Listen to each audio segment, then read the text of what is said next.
Vamos a hacer el estado de resultados de Café Violet.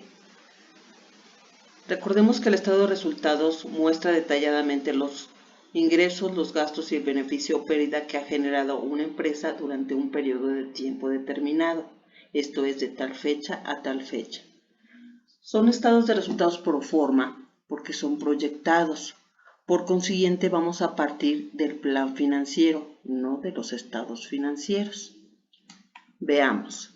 Empezamos con las ventas. Las ventas son los ingresos. Entonces, vamos en el año 1 a darle más, nos vamos al plan financiero y nos ubicamos en los ingresos. Le damos Enter. Vamos a hacer de una vez el año 2, plan financiero, los ingresos. Y en el año 3 más, plan financiero, los ingresos del año 3.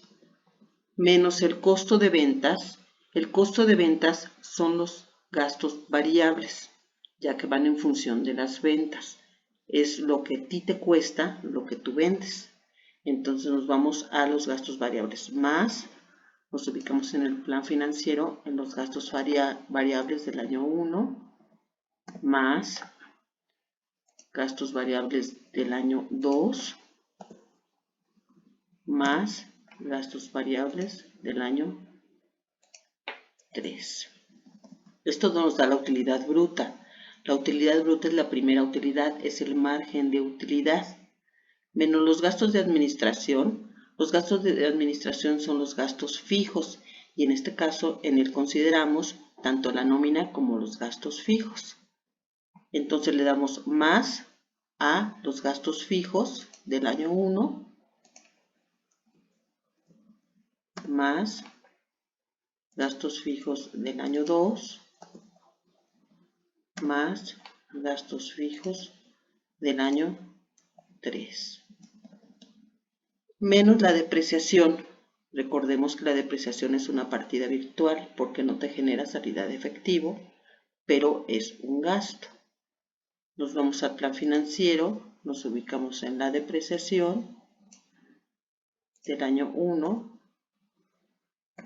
más la depreciación del año 2 más plan financiero, la depreciación del año 3. Esto nos da la utilidad de operación, es la segunda utilidad, menos los intereses sobre el préstamo. Nos vamos, le damos más, plan financiero, nos ubicamos en los intereses sobre el préstamo del año 1 más intereses sobre el préstamo del año 2 más intereses sobre el préstamo del año 3. Más rendimiento sobre inversión, en este caso no tenemos, menos nos da la utilidad antes de impuestos, menos los impuestos nos da la utilidad neta. Para sacar los impuestos recuerden que estamos en el reciclo, en el régimen de confianza. Por consiguiente vamos a ver en qué porcentaje quedaríamos. Si en el año 1 tuvimos ventas o ingresos de 1.240.080, nos ubicamos en la tabla y estamos entre 1.000.000 y 2.500.000. Por consiguiente, causamos el 2%. Le ponemos el 2%. En el año 2 tenemos ventas o ingresos de 1.364.088. Nos ubicamos en la tabla y también estamos entre 1.000.000 y 2.500.000. Por consiguiente, vamos a causar el 2% en el año 2. Ponemos el 2%. En el año 3 tuvimos ventas o ingresos de 1.500.497. Igual estamos entre 1.000.000 y 2.500.000, por consiguiente causamos también el 2%.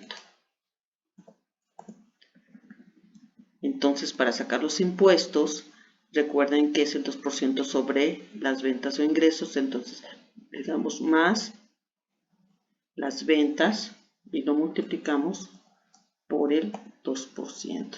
En el año 2 más las ventas del año 2 por el 2% y en el año 3 más las ventas por el 2%.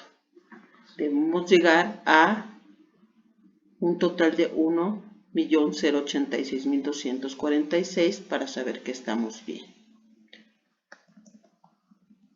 En el estado de resultados hacemos el análisis vertical, en el que partimos de la que las ventas son el 100% y de cada rubro vamos a dividir, aquí en este caso, la utilidad neta entre las ventas y cada rubro entre las ventas, para saber qué porcentaje representan de las ventas. Y si hacemos un análisis de café violet, vamos a ver. Tenemos que un costo de ventas del 20%. Aquí observamos que es muy bueno, están cuidando mucho su costo, ya que como habíamos platicado, en un bar, en una cafetería o en un restaurante, debe ser un costo máximo del 35%, entonces estamos en muy buena posición. Los gastos de administración son del 48%. Si dijimos que debe ser un máximo de sueldos y salarios del 25% y un máximo de gastos fijos del 15%, eso nos da un 40%, pero era sin considerar la renta, por lo que tenemos un 48% por la renta y es muy bueno. La depreciación es un 2%, los intereses sobre el préstamo es 1%, es bastante bueno. Los impuestos del 2% y llegamos a una utilidad del 26%. Habíamos comentado que una utilidad buena, muy buena, sería a partir de un 20%, entonces estamos en muy buena posición.